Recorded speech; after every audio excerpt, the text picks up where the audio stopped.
এমনি ভাবে মামুনুল হক সহ আরো যেই সমস্ত আলেম ওলামাদেরকে নিয়ে আপনারা যেই সমস্ত ষড়যন্ত্র তৈরি করছেন, এটা আজকে নতুন ষড়যন্ত্র নয়, এটা পূর্বের থেকে ষড়যন্ত্র। পূর্বের ইতিহাসও এমন ষড়যন্ত্র রয়েছে, আমরা ইতিহাস পড়েছি, আমরা জেনেছি। এই সমস্ত ইতিহাস আপনারা ষড়যন্ত্র আজও তৈরি করেছেন। এই সমস্ত ষড়যন্ত্র এই মুসলমানের দেশে, এই 92% মুসলমানের দেশে রং তামাশাকে আর বেশি দিন টিকবে না, টিকবে না। কথা বলেন ঠিক কিনা? মুসলমান যদি একবার জাগে, মুসলমান যদি একবার ক্ষিপ্ত হয়, মুসলমান যদি একবার আপনাদের নৈরাশ্যতার কারণে, আপনাদের বিচারের অবনতার কারণে মুসলমান যদি একবার বিচার হাতে তুলে নেয়, চিন্তা করে দেখুন আপনাদের স্থান কোথায় যাবে। মনে রাখবেন, মুসলমানের ঘরে সন্তান জন্ম যখন গ্রহণ করেছে, এই মুসলমানের সন্তানরা কখনো নিজের জীবনকে নিয়ে পরোয়া করে না।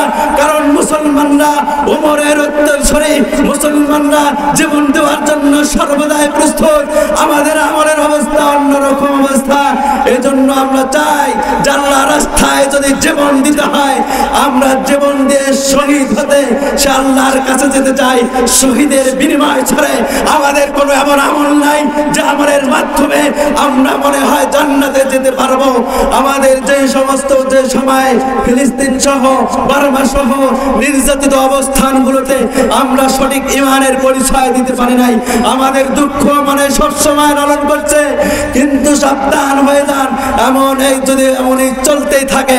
মুসলমানের জাতি যদি একবার উমরের সেই তলোয়ার সেই ধারণ করে, একবার উমরের সেই শাসনে অবলম্বন তৈরি প্রস্তুত গ্রহণ করে, আপনারা দেশ ছেড়ে পালাতে দিশা পাবেন না। কথা বলেন ঠিক কিনা? সম্মানিত মুআজ্জাজ হাজিরিন, এজন্যই সাবধান। এই কোরআনের পাখিরা যাহারা কথা বলেন, এরা কখনোই ভয় করেন না, ভয় করে মঞ্চে আসেন না। কারণ আপনারা পারেন যে কোনো মুহূর্তে অনেক কিছু পেরেছেন, এটাও পারেন যে আপনারা স্টেজে গুলি করে সরাসরি মারতে পারেন। কিন্তু আমরা গুলিকে আমরা কখনোই পরোয়া করি না। কারণ আপনারা ষড়যন্ত্রকারী, সবসময় ষড়যন্ত্র করবেন। ইসলাম এটা আজকে নতুন ইতিহাস নয়। সম্মানিত মুআজ্জাজ হাজিরিন, ইউসুফ আলাইহিস সালামের সেই ঘটনার থেকে আমাদেরকে যা শিক্ষা দেয়, আমরা সেই শিক্ষা অবলম্বন করেছি, সেই শিক্ষা আমরা শিখেছি, সেই শিক্ষা আমরা জেনেছি। আলেমদেরকে নিয়ে সেই রকম ইউসুফ আলাইহিস সালামকে যেমন ষড়যন্ত্র করে, নিজের ভাইয়েরা পর্যন্ত ষড়যন্ত্র করে, ছাগলের রক্ত দিয়ে তামাশা করে তার বাবাকে ওই ইতিহাস দেখিয়েছেন, কূপের মধ্যে ফেলিয়ে ইতিহাস তৈরি করে দেখিয়েছেন, রক্তের রঞ্জিত করে ইতিহাস তৈরি করে দেখিয়েছেন, কূপের মধ্যে ফেলে উলঙ্গ করে ইতিহাস করে দেখিয়েছেন। সবের লীলা খেলা মুসলমান জাতি, আলেম সমাজ সকলেই জানে।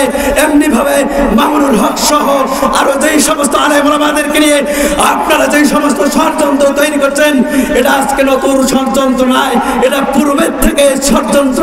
পূর্বের ইতিহাসও এমন ষড়যন্ত্র রয়েছে, আমরা ইতিহাস পড়েছি, আমরা জেনেছি। এই সমস্ত ইতিহাস আপনারা ষড়যন্ত্র আজও তৈরি করেছেন। এই সমস্ত ষড়যন্ত্র এই মুসলমানের দেশে, এই 92% মুসলমানের দেশে রং তামাশাকে আর বেশি দিন টিকবে না, টিকবে না। কথা বলেন ঠিক কিনা? সম্মানিত মুআজ্জাজ হাজিরিন, মুসলমান বীরের জাতি, আজও মুসলমানের সেই টকবগে সেই শক্তি এখনো আপনারা দেখেননি। তাই আপনারা অবশ্যই দেখার আগে সজাগ হয়ে যান। মুসলমানরা অনেক নম্র ভদ্র, চাই ইমানি দাওয়াত দিয়ে সকলে যেন ইসলামের পথে এসে সকলে যেন ইমান নিয়ে কবরে যেতে পারে, এটাই আমাদের চাওয়া পাওয়া থাকে।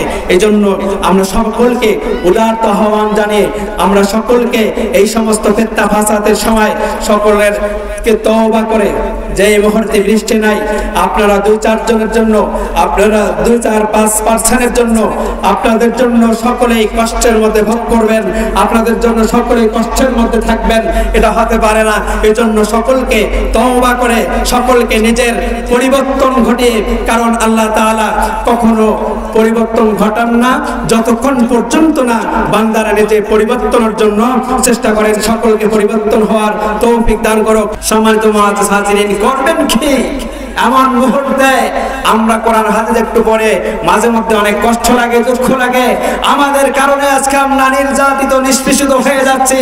জাতি ভাবে যে আর কত দূরে যাবে আল্লাহ জানে। এজন্যই খুব সাবধান। অনেক অবস্থা খুব কঠিন মুহূর্তে পৌঁছে গিয়েছে। ইমানের অবস্থায় খুব খারাপ। প্রতিটি মুহূর্তে, প্রতিটি স্থানে ইহুদি খ্রিস্টানরা মুসলমানদের ইমানকে যেভাবে চুরি করেছেন, যেভাবে ইহুদি খ্রিস্টানদের চক্রান্ত চলছে, এভাবে যদি চলতে থাকে সামনে আর খুব বেশি দিন নয় যে আপনি আমার আরো ভয়াবহ গজব গ্রহণ চলে আসবে।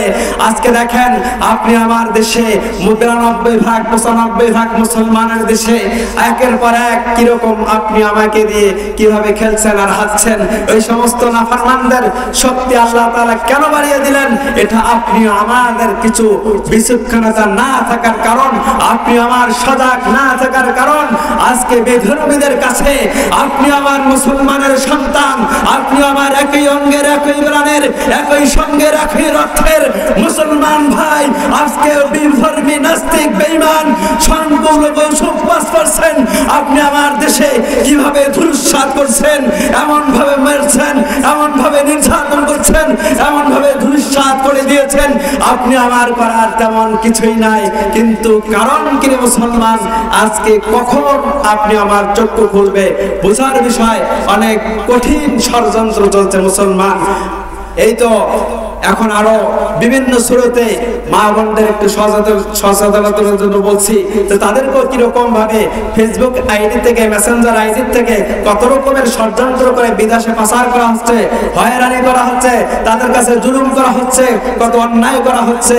এই তো গত পরশু দিনের ইতিহাস, সেখানেও একটি সেই ইতিহাসে সেখানে দেখা গেল একজন হিন্দুর সন্তান মুসলমানের একজন মেয়েকে কোন কৌশলের মাধ্যমে এই মুসলমানের সব মেয়েকে এরকম প্রেমের মধ্যে লিপ্ত করে তাকে ধর্ষণ করে এমনি হত্যা করে মেরে ফেলেছেন। এটা আমাদের অন্য কোনো পৃথিবী, অন্য কোনো দেশের কোনো ইতিহাস নয়, আমাদের এই বাংলাদেশের ঐতিহ্যের ইতিহাস।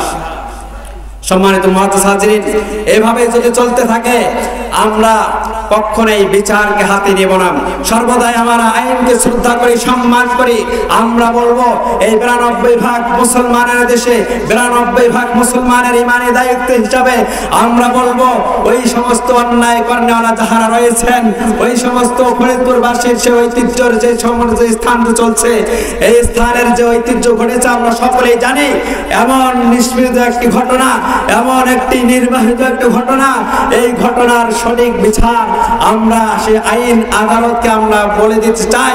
তারা যেন সুন্দর দৃষ্টিতে তাকায় এবং 92% মুসলমানের জনতাকে এটার একটি বিচার দিয়ে জনগণকে সান্ত্বনামূলক সান্ত্বনা দিতে হবে।